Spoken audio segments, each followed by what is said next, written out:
Act 3, Scene 3, shortly afterward. So afterward meaning shortly after all of the craziness that happened with Mark Antony's speech. Well, first Brutus's speech and then Antony's. Remember that roller coaster that the plebeians went up and down in their sport. I mean, it was whoever was talking at that time was able to sway them. Brutus did a great job. He took a confused and anxious and worried public who had lost their ruler 2 days ago. And so they were still like, what happened? We will be resolved. You will tell us what happened. And he convinced them that, Caesar should die. And they're like, okay, Brutus, yay, Brutus, make him Caesar. And then Mark Antony comes up, and Mark Antony's almost treated like an enemy. But Antony gives a couple of those monologues where he completely gets them so enraged to go and fight and riot that they're going to take Caesar's body and cremate it and use the fires to go and burn down all the houses of the traitors. He did that just in a couple pages. All of his, his wording, and just that's rhetoric, folks. With your words, you can get somebody to rise up and do that. That's amazing. And especially when he had to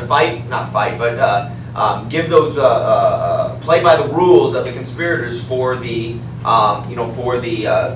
the funeral. So, excuse me.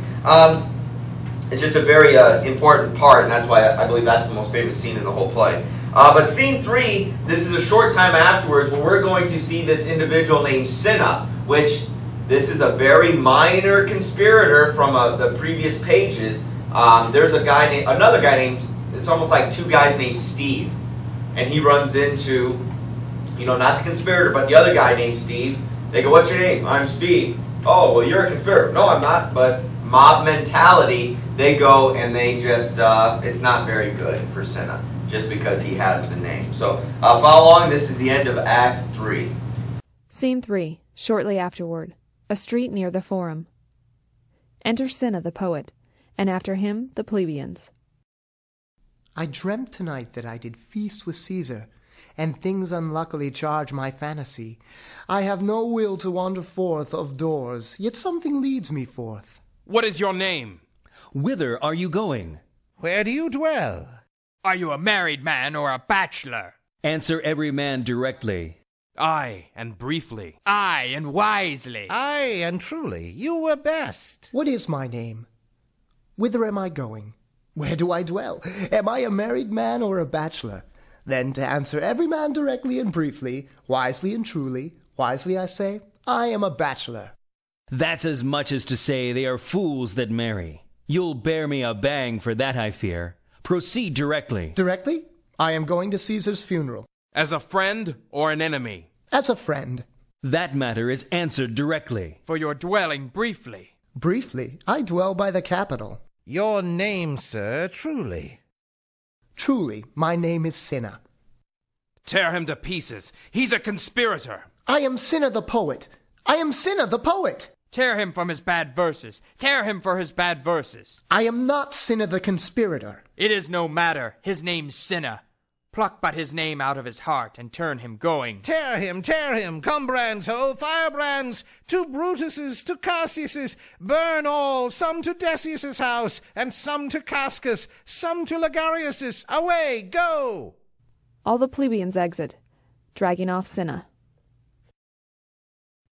Imagine this mob walking around looking for conspirators, and somebody comes like, who are you? What's your name? What's your name? Oh, my name isn't important. Blah, blah. No, what's your name? What's your name? And eventually, since this guy's a poet, he's a kind of a wordsmith. He's trying to be funny. And this is very familiar to the very first page of the play when those two Roman guards, the Murillus and Flavius, stop that shoe repairman, the cobbler, and they have that word game back and forth. Well, what do you do? Oh, I'm the mender of, bad souls, worn souls. But yet you don't know that he means shoe soles, that type of thing. It's kind of a wordplay. And so that's why, he's very kind of not forthcoming with information about himself until you see the lines, 12, 13, 14, where he finally speaks a lot and he goes, oh, ultimately I'm a bachelor. Somebody goes, oh, so you mean that fools are the ones who get married? Well, I'm going to hit you for that. But tell me your name. Where do you live? And so he goes, okay, fine, I'm Cinna. The conspirator said, no, I'm the poet, It doesn't matter to these people. There's a phrase called mob mentality sometimes. If you've ever seen riots or soccer games or what they call football in Europe, sometimes those can get very violent, and it's not intended, but people just start getting ramped up, and things happen. And so they take him off kicking and screaming, and I think we can assume he probably is killed.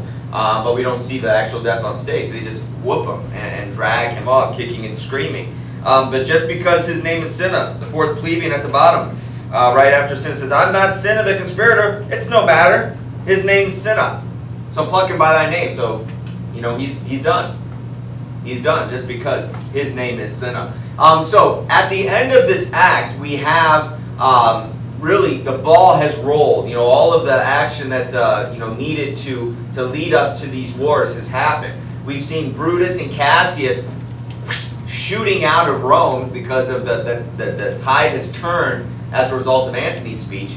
And so we played out, what's going to happen? Well, they're not going to come back unless Antony and company are extinguished and are welcomed back. Because if they step foot in there and people find them, well, what's going to happen? Well, look at what they say here. Let's go and burn this guy's house. Let's go burn down the house of Brutus and Cassius and Casca and Ligarius and all of these other conspirators.